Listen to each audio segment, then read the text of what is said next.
Hello friends, I hope you doing good. आज के addition की शुरुआत करते हैं। बिफोर वी बिगिन, ये लास्ट एडिशन के साथ एसोसिएटेड प्रिलिमिनरी प्रैक्टिस क्विज के रिजल्ट्स हैं।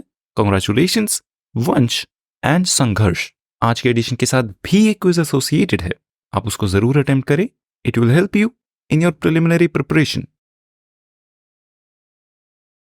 ये आज की पहली न्यूज है foreign policy and international relationship से।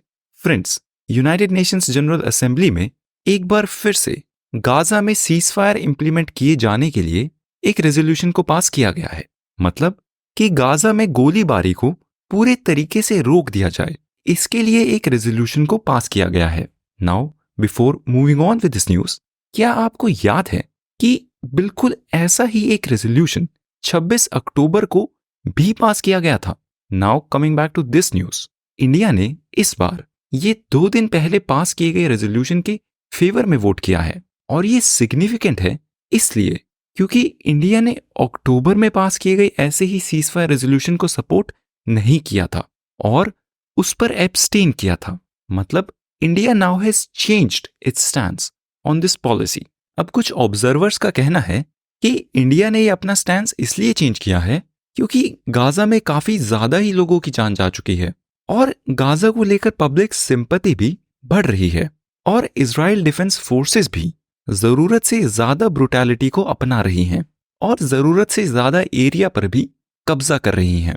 Now friends, you should know that United Nations General assembly के रेजोल्यूशंस का कोई लीगल इफेक्ट नहीं होता और ये केवल एक पब्लिक एक्सप्रेशन के तौर पर होते हैं।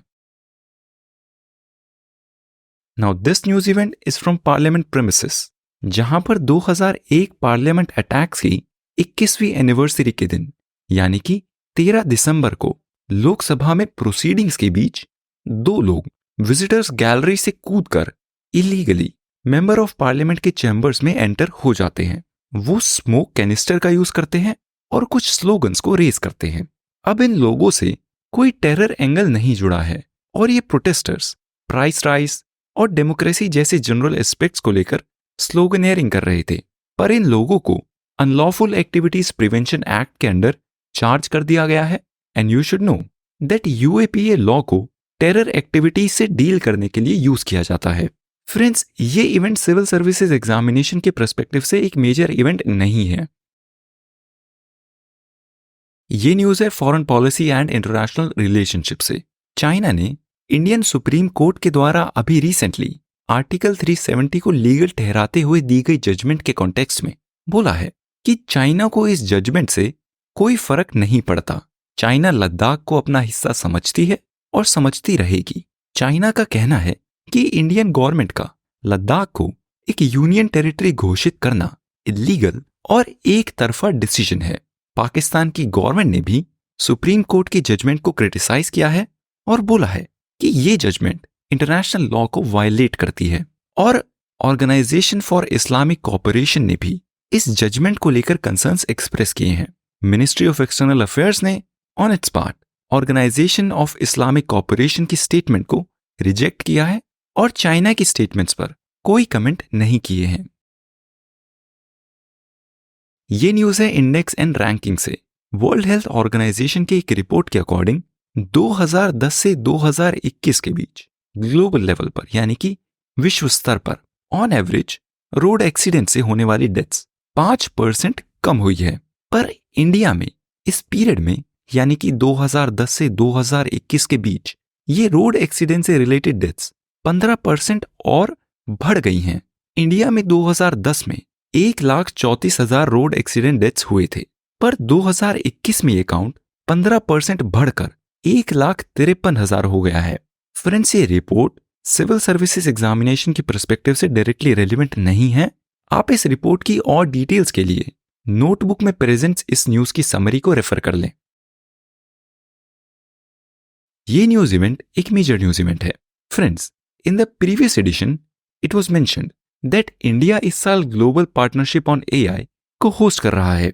ये समिट इस समय दिल्ली में चल रही है और इस समिट में 29 मेंबर कंट्रीज ने पार्टिसिपेट किया है और prime minister of India Narendra Modi ने इस समिट को एड्रेस भी किया है। Now in a major update, इस समिट के सभी 29 मेंबर्स ने यूनानिमसली आर्टिफिशियल इंटेलिजेंस रेगुलेशन से रिलेटेड एक न्यू दिल्ली डिक्लेरेशन को अडॉप्ट कर लिया है। ये एक 14 पॉइंट डिक्लेरेशन है जिसमें एआई टेक्नोलॉजीज को सेफ, ट्रस्टवर्दी और ट्रांसपेरेंट बनाए जाने जैसे टॉपिक्स को एड्रेस किया गया है। Friends, Global partnership on AI pronounced as G pay AI regulation से रिलेटेड एक मेजर मल्टीलेटरल ग्रुपिंग है। इससे रिलेटेड एक क्वेश्चन क्विज में भी है और बाकी और डिटेल्स नोट्स में प्रेजेंट है, आप उनको रेफर कर लें। ये न्यूज है ministry of commerce and industry से। फ्रेंड्स, यूनाइटेड स्टेट्स और यूरोपियन यूनियन ने इंडिया के कुछ 4 सेलेक्टेड प्रोडक्ट्स पर काउंटरवेलिंग ड्यूटी सीवीडी को इम्पोज कर दिया है। यूनाइटेड स्टेट्स और यूरोपियन यूनियन की तरफ से ये एक रिटेलिएटरी स्टेप है, मतलब उनकी तरफ से ये एक बदले का स्टेप है। इंडिया की remission of duties and taxes on export products RODTEP scheme को लेकर ये 4 प्रोडक्ट्स जिन पर यूएस और यूरोपियन यूनियन ने काउंटरवेलिंग ड्यूटी को इम्पोज किया है वो हैं paper file folders, common alloy aluminium sheet, forged steel fluid and blocks और कुछ ग्रेफाइट इलेक्ट्रोड सिस्टम्स। इस इवेंट से रिलेटेड फ्रेंड्स, आप remission of duties and taxes on exported products RODTEP के बारे में जरूर पढ़ लें। इस स्कीम को ministry of commerce and industry ने 2021 में लॉन्च किया था और ये इस मिनिस्ट्री की सबसे मेजर स्कीम है। ये स्कीम इंडिया में एक्सपोर्ट्स को कंपिटिटिव बनाती है, एक्सपोर्टर्स को डिस्काउंट देकर, और ये स्कीम वर्ल्ड ट्रेड ऑर्गेनाइजेशन से भी कंप्लायंट है। और आप अलग अलग तरीके की ड्यूटीज के बारे में भी पढ़ लें। ये नेक्स्ट न्यूज है पार्लियामेंट से। पार्लियामेंट का विंटर सेशन इन प्रोग्रेस है। इस सेशन की सभी अपडेट्स को हम जल्द ही एक स्पेशल एडिशन में कवर भी करेंगे। अभी इस सेशन की अपडेट्स को ब्रीफली कवर करें तो पार्लियामेंट के 14 ऑपोजिशन मेंबर्स को इस सेशन के एंड तक हाउस से सस्पेंड कर दिया गया है। उनके सस्पेंशन का रीजन है उनका हाउस की प्रोसीडिंग्स को डिसरप्ट करना, यानी कि उसमें बाधा डालना। ये suspended member of parliaments home minister Amit Shah से पार्लियामेंट में हुए सिक्योरिटी ब्रीच पर एक स्टेटमेंट को डिमांड कर रहे थे, यानी कि ये suspended MPs home minister Amit Shah से पूछ रहे थे कि वो एक स्टेटमेंट दे जो ये पार्लियामेंट में अभी ब्रीच हुआ है उसको लेकर। ये नेक्स्ट न्यूज है वर्ल्ड हेल्थ ऑर्गेनाइजेशन से। वर्ल्ड हेल्थ ऑर्गेनाइजेशन ने इन अ स्टेटमेंट बोला है कि ई सिगरेट्स यानी कि वेप्स की तेजी से हो रही ग्रोथ को कंट्रोल करना जल्द से जल्द जरूरी है। वर्ल्ड हेल्थ ऑर्गेनाइजेशन ने रीजन दिए हैं ये बोलकर ई सिगरेट्स टोबैको को क्विट करने में मददगार नहीं है, जैसा कि उनको ये बोलकर बेचा जाता है। रिसर्च से पता चला है कि वेप्स के इस्तेमाल से नेगेटिव हेल्थ इंपैक्ट्स भी होते हैं और वेप्स सेफ नहीं है, जो कि एक जनरल परसेप्शन है। और ई सिगरेट्स एक गेटवे ड्रग है जो 13 से 15 की उम्र के बच्चों को अट्रैक्ट करता है और उनको निकोटीन का एडिक्ट बना देता है।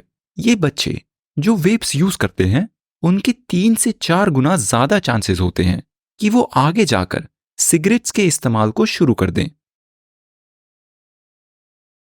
ये न्यूज है इंटरनेशनल करंट अफेयर्स से। रशियन प्रेसिडेंट व्लादिमीर पुतिन ने इन अ स्टेटमेंट बोला है कि यूक्रेन में उनकी तरफ से गोलीबारी कंटिन्यू रहेगी, यानी कि जारी रहेगी, जब तक रशिया के गोल्स अचीव नहीं हो जाते। Now that's all for today friends. See you in the next edition. और नेक्स्ट एडिशन कुछ दिनों के बाद प्रोबेबली 19 या 20 तारीख को आएगा। अभी के लिए आप क्विज को अटेम्प्ट करना ना भूलें and don't forget to like this video. Have a good day, good bye. Have a good day,